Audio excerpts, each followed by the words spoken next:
Hi, my name's Ian Austin, and welcome to Shudder September, which is the, I guess, themed month of content on this channel, where I'm going to review Shudder movies. Shudder's a stream platform, and one of the movies on there is Puppet Master, and this is my review of Puppet Master. I don't really know what I'm doing this time with this theme thing. It's probably not a good idea. Firstly, because this originally was something I did years and years and years ago and called Shuddermania, which is really, even if I have toot my own horn, really good fucking title for a series.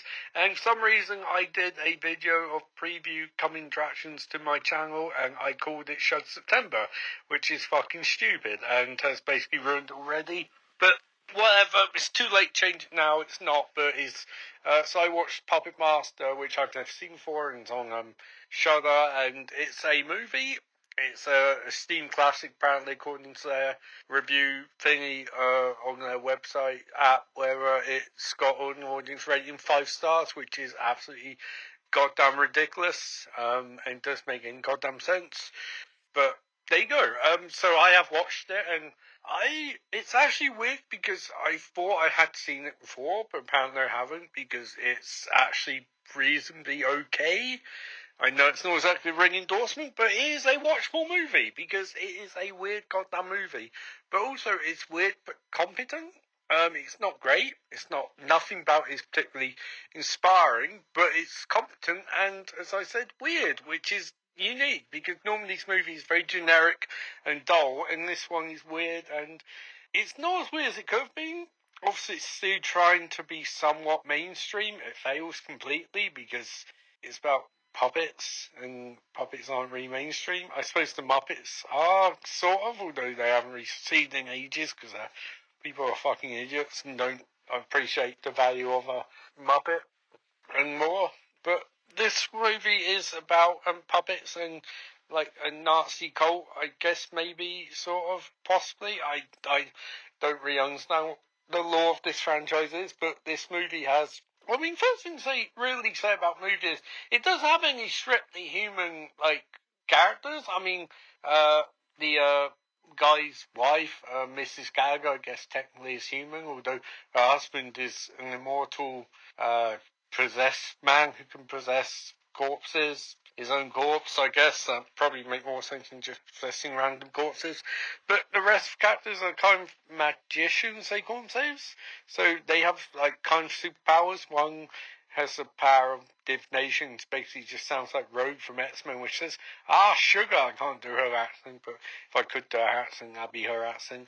Yeah, so she's basically Rogue from X-Men.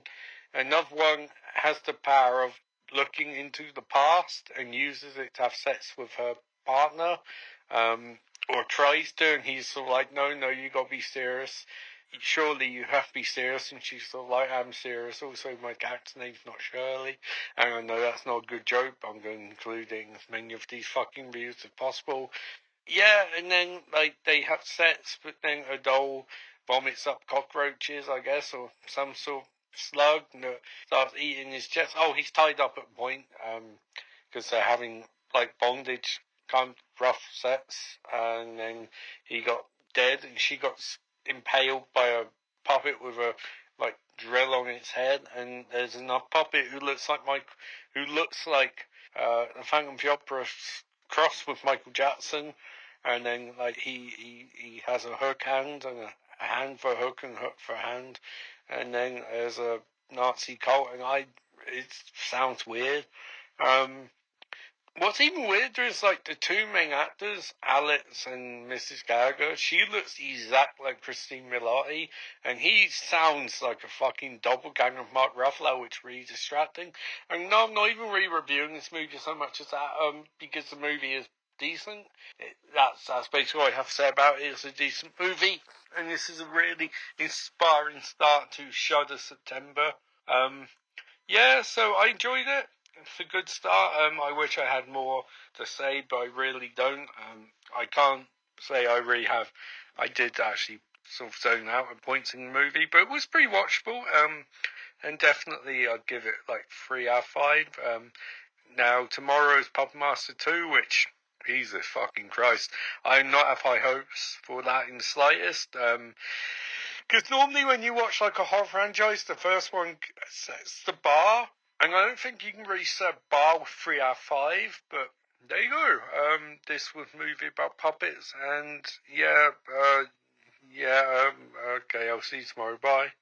Hey Ian, what happened in Puppet Master 2? Why, dear listener, I don't have a fucking clue. Welcome back to Shudder September episode 2, day 2, Puppet Master 2. Yes, that's tapping in the background, don't turn it off.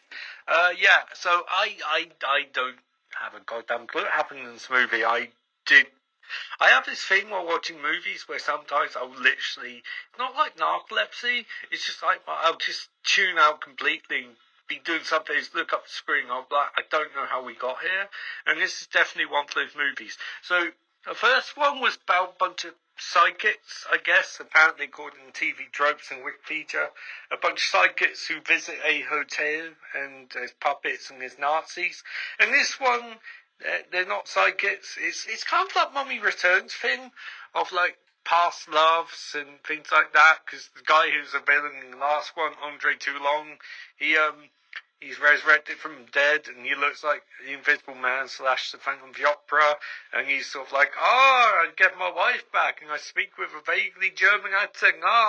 Fraulein. He calls his wife Fraulein because he's German, so he needs us to know how German he is. Despite the fact that he's played by the most un-German actor in the history of cinema. This isn't exactly Inglourious Bastards with Christoph Waltz here, guys. It's really not. Or even Michael Fassbender. So, we don't have Mark Ruffalo. We have, I think it can't be that character because she died in the first one. But, there's another rogue, card player, and then she's taken out.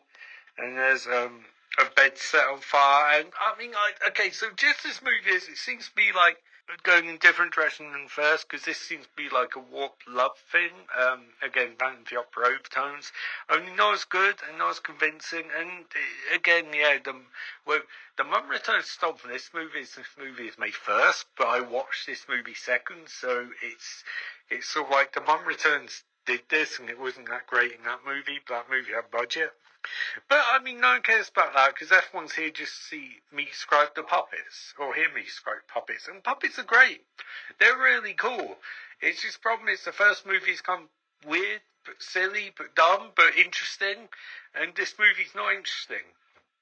So they amp up the puppet stuff, and that's cool. These are really cool puppets. The practical effect nature of it is really awesome, but it just means that the stories doesn't make any goddamn fucking sense whatsoever.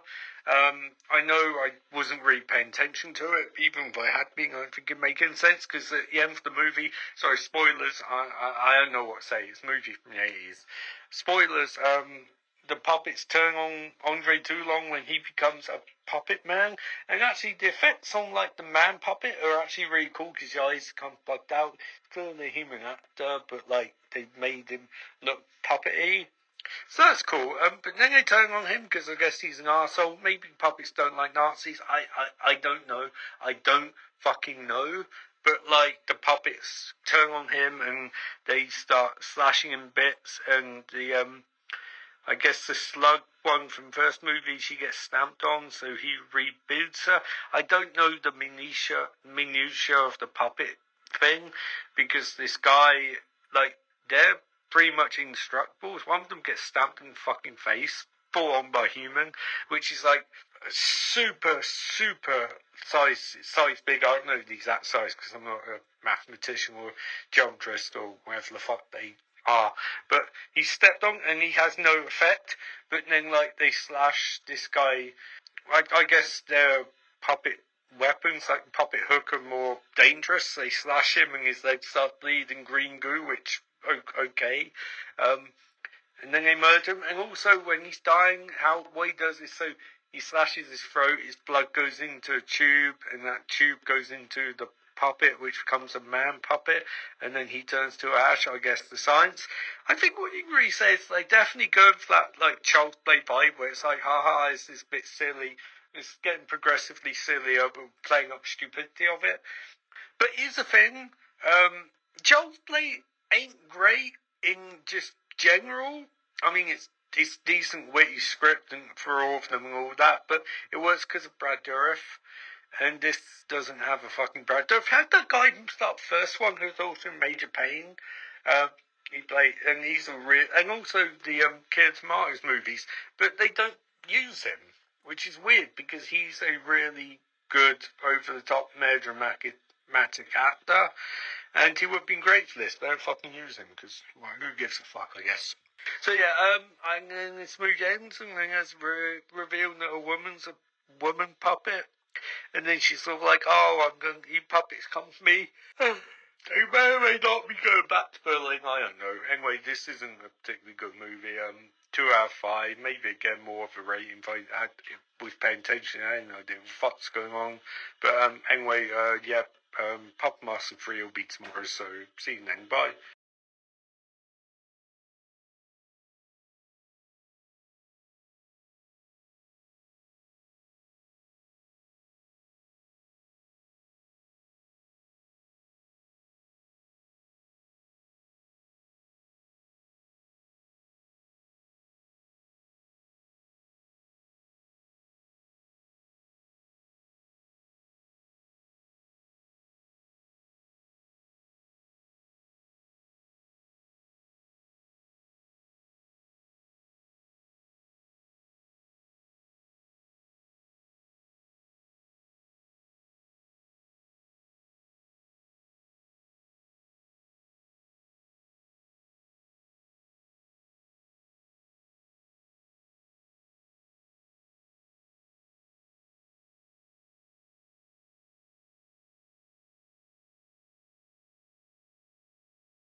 I'm lying down on the floor as I record this, the third episode of Shudder September, the one on Puppet Master 3. I'm lying on the floor as I record this, because this movie is just, I have no words. I blacked out a couple of times.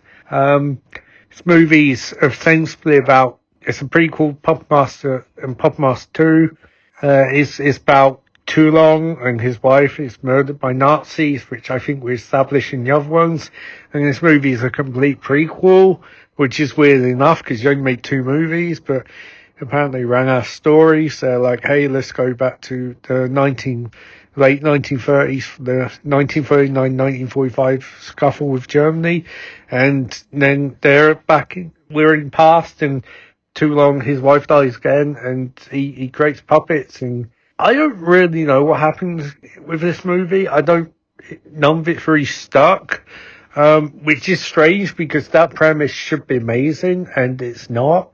But is it bad? I don't know. I genuinely don't know if this is a bad movie or not because I don't remember much of it. The only thing I remember is the ending where they too long gets his revenge on Kraus.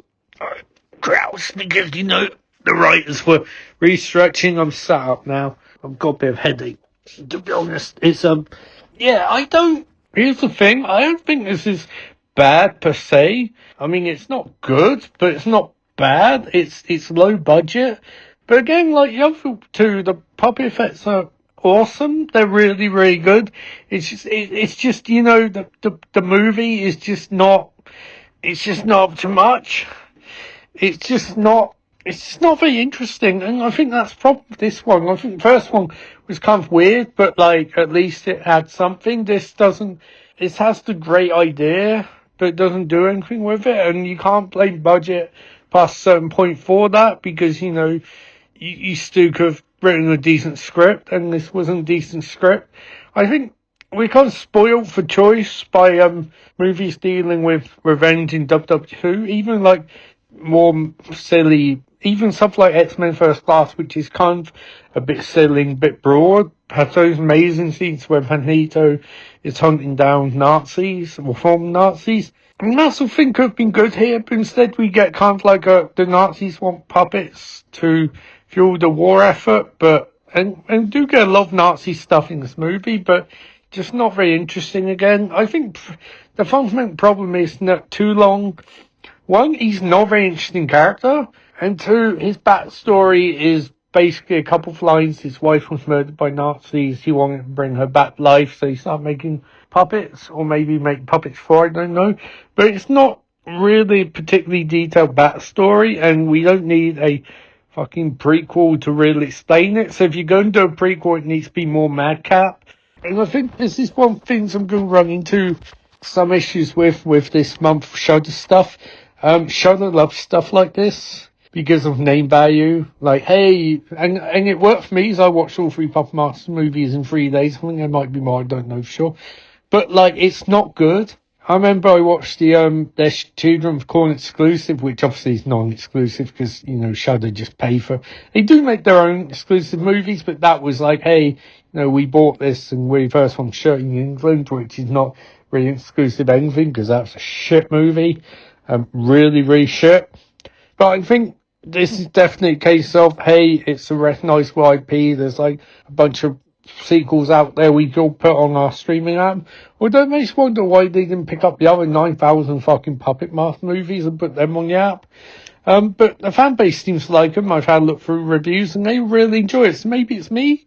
Maybe it's just me who doesn't get it. I just think I'll always say that the puppet effects in this movie are incredible because they are. They're really, really, really good. But there's no script to make up for it. And I was watching the Return of Killer Tomatoes or Revenge or whatever it's called, the second one with George Clooney, and that had a witty script, and this doesn't, and I think that's frustrating because but I also think dramatically they can't fall apart because his wife dies at the start of the movie, and I know it's kind of a foregone conclusion, but they could have worked that in a bit more, had some more tension for that, and they decided not to, and I think that's fundamentally the issue is that they don't have a good script. Hey, my services are open if you ever want to have a decent script for a movie like this, because, I mean, at the very least, I can write a few jokes. This movie had no fucking jokes whatsoever. Although I will say, the last scene with Kraus was fantastic and easily best part of the movie. If the movie had that sort of vibe the whole time, it would have been great, but it didn't. So, yeah, I'll go 2 out of 5. I'd go less, but to be honest, I don't really remember enough to be too critical. So there you go. I'll be back tomorrow. If there's no Puppet Master movie on Shudder, I'll watch that. If not, I'll watch something else. But anyway, back tomorrow. Bye. Hey, we're back on Shudder September, and this movie is Demonic Toys, which I watched because I thought it'd be a nice continuation of the toy theme this week, the first week of Shudder September, and also apparently at some point a crossover of Puppet Master, although there's no more Puppet Master movies on Shudder or Demonic Toy movies. I mean, for finding, I'll let you know. But so I thought, hey, why not watch this anyway? And this is fucking great. It's really, really good. It's basically, so when you look at the poster, when you see that creepy ass clown and that creepy ass baby toy, like, and you think like, oh, it's a cool poster, but the movie can't be like, the movie's insane. Actually insane. Like, genuinely disturbing. And good. Actually really good. Genuinely really good. I don't know how people in Shudder have taken to it, but I think this is by far the best of 4 movies I've watched so far, and it's by far the best franchise in Puppet Master, which sort of had a weird first movie, but I think Puppet Master was carried by the puppets. The puppets were incredible, but there wasn't much on top of that. But this not only has, like, even better puppets, like, these are amazingly creepy puppets and toys. Like, proper, the bear is stuff of fucking nightmare fuel. But it has a good story, too. The stuff with the pregnant cop who's lost her partner, who's stuck with criminal, and then got a guy from Chicken Place, who's delivering to the security guy, doesn't like authority, belongs to with authority, and got dynamics between him and the female cop, Judith and Mark. We do get a, oh hi Mark at one point, which is quite amusing. But you get good stuff, like even Demon, the performance of the little kid and the adult voice over the top creates a really disturbing effect. And you really, I think this is one of the reasons why I like Shudder, because they are, for my money, the best platform out there for like these sort of cosmic horror stories. And I think this is one of the best ones I've seen in a long, long time, because it really feels like we're infringing on something here, something we can't understand, the characters can't understand, and this nightmarish thing which has been going on for years and years and years. And sometimes they tell you that in movies, but you don't feel it. You really feel it in this one, because like the casualness of like, oh, you're on the astral plane, the way the demon toys come to life and they're just nightmare fuel incarnate, the way they fucking eat people, it's just so horrifying. And it's not, here's the thing, it is funny in parts, like Baby Whoopsie Daisy is terrifying, but also kind of funny, the bear's kind of funny, the toys alternate between kind of goofy, but never played silly. Like, they can be weird and goofy and kind of funny, but the terror they perpetrate is always there. But I think definitely best part of the movie is like the whole vibe of it. Firstly, it feels unseemly and creepy and disturbing and very sort of much like we're infringing on something. But also just how nasty it is, like violence, like the blood, like it's very difficult when making something like this. I found myself to like make a sort of teddy bears, puppets, dolls, whatever, look terrifying. This movie does. When they're biting people, it's not funny. It's just really, really disturbing. And I think Puppet Master is kind of adorable in the way they did it. I mean, parts of it were violent, but never really got to the sense of like, oh god, this is actually disgusting. Whereas this one, although I suppose the ending of the Puppet Master prequel kind of got there, but the rest of the other 2 movies never really did that much for me, in terms of sort of like making me feel like, oh, this is not queasy-inducing, but like revolting. Whereas this one was definitely revolting, but just so good, like so sharp, so many memorable moments, like the jacking bots biting the guy's throat, the bear, Daisy with the baseball bat, the guy at the end doing the Event Horizon thing where he takes his own fucking eyes out, the giant bear, just like the little toy soldier and the little gun firing like bullets and arrows. It's just so many good moments. Even the human moments were really good. Like that little bit where the security guard says, I was in Korea, and it's like, okay, now we've got like an entire backstory for you based off one way delivered line. And I think that's the other thing I like about this movie. They actually do invest these characters with enough. Like, so Mark's actually got a character arc. It's not like, for context, the last Jurassic Park movie has a character who has a character arc, but it seems like most of it takes place off screen and just get, like, the big moments instead of those little moments.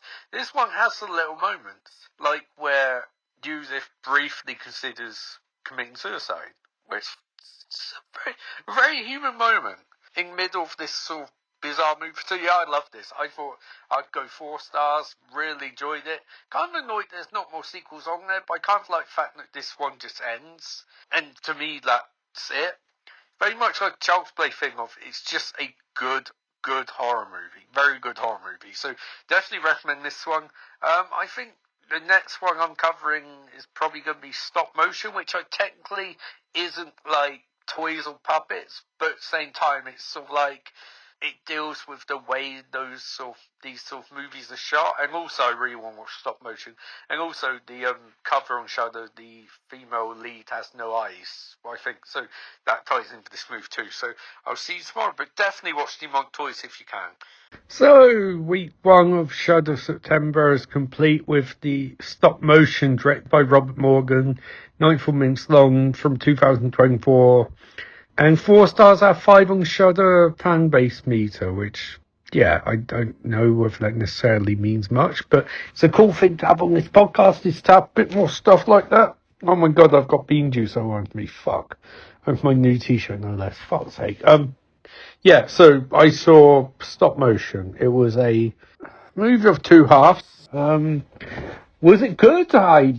Yeah, I mean, it was. I think it was good. I don't remember anything onerous about it. I think it's a movie which it does feel to an extent like a lesser version of something like Censor, which came out around about the same point, and dealt with some similar themes of trauma.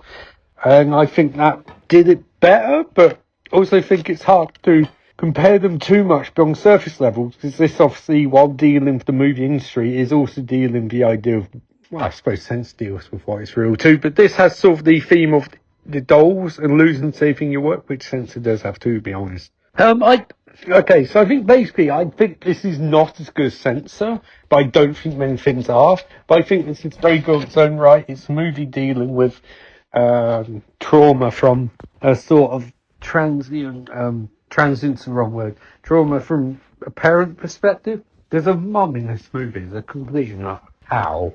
It's such a miserable, it's like, oh no, she's struggling in life. It's like, I don't give you, you can't be an arsehole just because life ain't going your way. Like, there's rules. And I feel like this movie, I think there's moments when it really steps outside. I think violence is particularly winsome, and I think the acting's very good.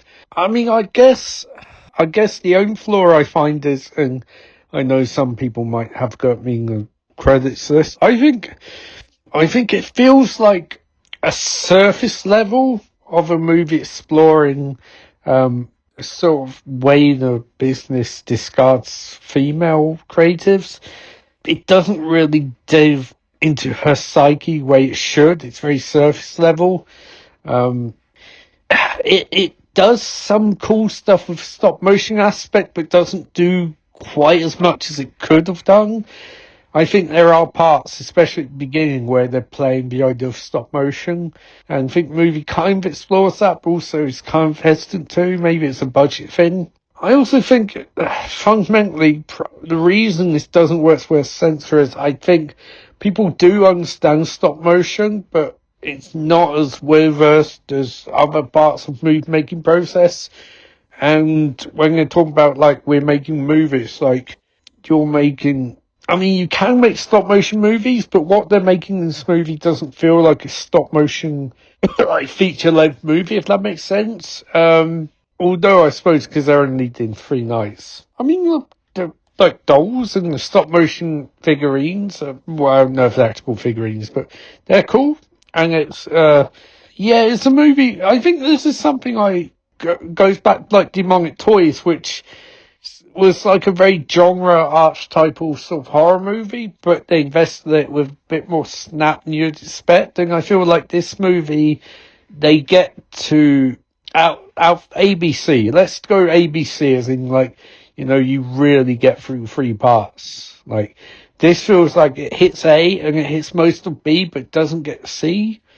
And I feel like that stops it from being, in my opinion, 4 stars. I'd go for probably 3. It's creepy, it's violent, it's very intense at parts, the acting's fine, the acting's good. It just doesn't feel like it really gets her, really explores her character in a way where I feel like other movies have done that. But I give them props. It's a unique movie, literal props. It's a unique idea for a movie. It almost sticks a landing. It gets a bit ridiculous at the end, and it's not quite sure whether what their metaphor or analogy is trying to be. Normal movies need that, but this one seems like it's trying to say something. I'm not sure exactly what, and I don't think it's successful with whatever it's trying to do. But it's watchable, and it's different. I mean, Shudder is, you have to give them props for putting something like this on their service, because it is definitely different. And it's almost there. I'd kind of, weirdly, I would be up for a director's, like an extended version, to maybe give a bit more context to some of the characters and characterization. But overall, yeah, it was good. It was not as good as Demonic Toys, but what is? Anyway, I will be back on Monday with a new review, and some point over the weekend, there'll be a combined video of all the episodes from week one. Each week's going to be like a different theme. This one was toys or like puppets or armatures, whatever they're calling this movie. So yeah, that'll be up, and then next week will be a whole new stretch of movies, which I don't actually know what I'm going to do yet, but I will figure it out by the time you have watched it.